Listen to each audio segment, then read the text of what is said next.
नमस्कार साथी, स्वागत करते हैं आपके अपने यूट्यूब चैनल में। आज की इस वीडियो में हम निराला जी की कविता सरोज स्मृति का संक्षिप्त सार आपके सामने प्रस्तुत करेंगे।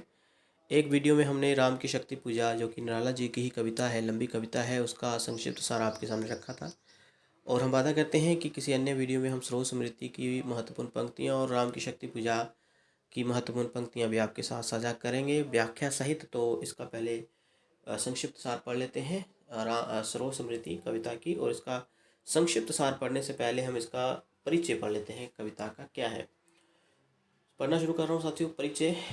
सरोज स्मृति 1935 ईस्वी में सूर्यकांत त्रिपाठी निराला द्वारा लिखी लंबी कविता और एक शोक गीत है। अभी ये जो संख्या लिखी गई है साथियों, सरोज स्मृति के उपरांत 1935 लिखा है इसे, ठीक है। जय हिंदी की एक लंबी कविता है और साथ में एक शोक गीत भी है। हिंदी में पहला शोक गीत इसी कविता को माना जाता है।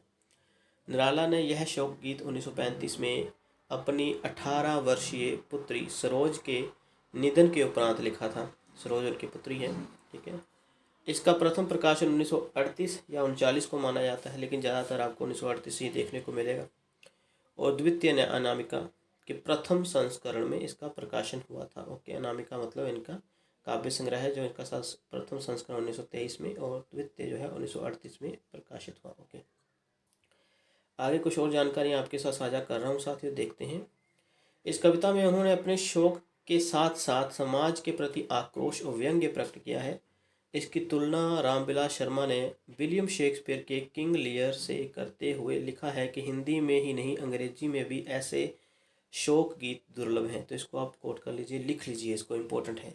रामविलास शर्मा ने निराला की साहित्य साधना करके एक पुस्तक भी लिखी है, बहुत महत्वपूर्ण पुस्तक है। उसके ऊपर उनको साहित्य अकादमी पुरस्कार से भी नवाजा गया है। 3 खंडों में विभाजित है, ठीक है। मतलब 3 भाग उसके प्रकाशित हुए अलग अलग समय पर। तो साथियों, ये उनकी पंक्ति जो है जरूर याद कर लीजिएगा। विलियम शेक्सपियर के किंग लियर से करते हुए उनकी तुलना हिंदी में कहा उन्होंने कि हिंदी में ही नहीं अंग्रेजी में भी ऐसे शोक गीत जो है दुर्लभ देखने को मिलते हैं। आगे क्या है देख लेते हैं।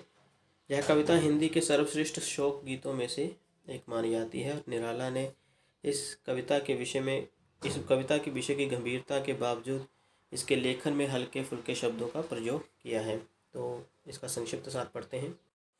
तो साथी शुरू करते हैं। निराला का जीवन आर्थिक विषमताओं के कारण अभावपूर्ण रहा। मतलब उनकी आर्थिक परिस्थिति, फाइनेंशियल स्थिति जो है अच्छी नहीं, वित्तीय स्थिति अच्छी नहीं रही। पुत्री सरोज अभी नन्ही बालिका थी कि निराला की पत्नी का स्वर्गवास हो गया और सरोज अपने ननिहाल चली गई, नानी के घर चली गई। अभावों के कारण कवि को दुख है कि वह अपनी पुत्री का भार वहन ना कर सका। कवि पर दूसरा विवाह कर लेने का दबाव भी डाला गया समाज के द्वारा, रिश्तेदारों के द्वारा, कि तुम्हारी अभी उम्र ही क्या है, तुम्हारी पत्नी तो अभी तुम्हें बहुत कम उम्र में छोड़ के चली गई है, उनकी मृत्यु हो गई है, तो दूसरा विवाह कर लो, पुत्री का भी पालन पोषण होना है अच्छी तरह से तरीके से। लेकिन किसी भी रूप में निराला तैयार नहीं हुए शादी के लिए। अपनी असमर्थता को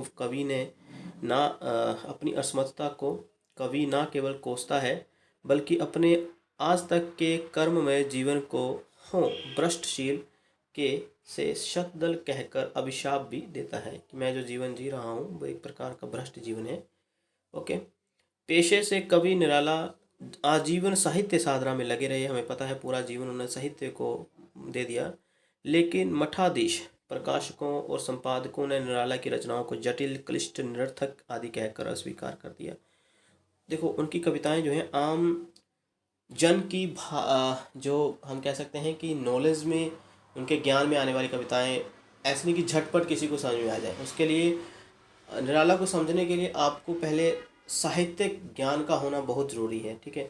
तो उस वक्त के जो प्रकाशक थे पत्रिकाओं के, ठीक है, और संपादक थे, उन्होंने निराला की रचनाओं को जटिल, मतलब कठिन कहा, टफ है, नहीं समझ में आती, क्लिष्ट है, निरर्थक हैं आदि कहकर उन्होंने स्वीकार कर दिया। छापा ही नहीं करते थे अधिकतर उनकी रचनाएं। हिंदी क्षेत्र का वह व्यवहार कवि के स्वाभिमान को आहत करने वाला था। इसके बावजूद कवि का स्वाभिमानी व्यक्तित्व किसी समक्ष नहीं झुका।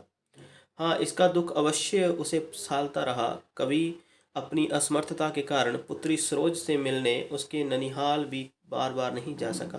तो देख लो उसकी फाइनेंशियली स्थिति इस तरह की थी कि वो मिलने भी नहीं जा पाता था अपनी पुत्री से। एक बार नन्ही सरोज ने खेल खेल में पिता की जन्म कुंडली एक बार नन्ही सरोज ने खेल खेल में पिता की जन्म कुंडली फाड़ डाली, जिसमें कवि के 2 विवाह के जोग लिखे थे, और इस प्रकार कवि ने पुनः विवाह न करने का अलक्षित निर्णय किया।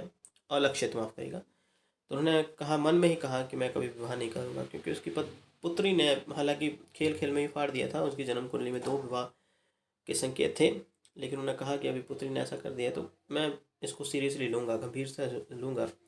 निराला ने कविता में सरोज के तारुण्य का बड़ा स्वाभाविक और मार्मिक वर्णन किया है। विश्व साहित्य में शायद ही कोई ऐसा पवित्र और शीलपूर्ण श्रृंगारिक तारुण्य वर्ण किया गया हो। कविता की शुरुआत ही कवि उसके 19वें वर्ष में प्रवेश से करता है अपनी पुत्री के। इस प्रकार अंग अंग में बासंती यौवन की मादकता और विहगों की कलकूजन तान लेकर सरोज युवती बनी। सरोज की नानी ने नातिन की किशोर वय भांप कर कवि को सलाह दी कि वह अब सरोज के लिए सुयोग्य वर तलाश कर उसका कन्यादान करे। कवि सरोज को ननिहाल से अपने घर ले आया। विवाह की स्वाभाविक चिंता और आर्थिक विपन्नता ने कवि के माथे की लकीरों को और भी गहरा कर दिया। आगे पढ़ते हैं। कवि के विद्रोही मन में परंपरागत रूढ़ियों के प्रति कोई आस्था नहीं थी, किंतु कवि का यह सपना अवश्य था कि अपनी पुत्री के लिए सुयोग्य वर ढूंढ सके। उसने सभी प्रकार की परंपरा से चली आ रही सामाजिक रूढ़ियों को तोड़कर बिना किसी धूम धड़ाके के एक नवयुवक से पुत्री सरोज का विवाह कर दिया। बेटी को विदा करते समय कवि ने माता पिता दोनों का आशीर्वाद के साथ माँ की ओर से ससुराल में निवाह करने की शिक्षा भी स्वयं ही दी। अपने ससुराल में कुछ दिनों रहने के पश्चात सरोज अपने ननिहाल चली गई, जहाँ वह पली बड़ी थी। तो सरोज नानी के घर बीमार पड़ी और अस्वस्थता के कारण ही उसका निधन हो गया। बीमार रहने के कारण उसका देखभाल अच्छी से नहीं हुई। कली जो अभी विकसित भी सदा के लिए मुरझा गई। ठीक है ना। कवि जो थी कली जो है, जैसे फूल है ना, खिलता है नया फूल, उसको कली की संज्ञा दी जाती, नया फूल। तो कली जो अभी अविकसित थी, अच्छी प्रकार से विकसित भी नहीं हुई थी, सदा के लिए मुरझा गई। कवि के लिए अब यह अब यह दुख असहनीय और कातर हो गया था। आर्थिक अभाव के कारण पुत्री को ठीक ढंग से इलाज ना करा सकने की असमर्थता ने कवि को तोड़ कर रख दिया।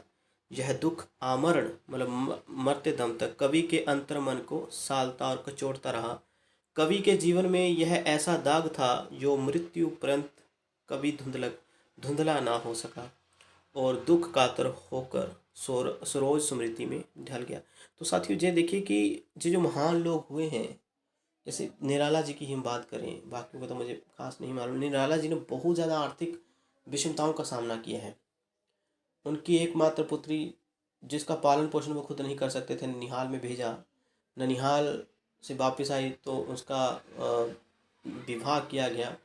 एक दिन वो ननिहाल में ही जाकर रहने लगी तो वहीं पर अस्वस्थ हुई और निराला जी उसके लिए धन भी नहीं जुटा पाए कि वो अच्छी प्रकार से उसका देखभाल कर पाते उस बीमारी से।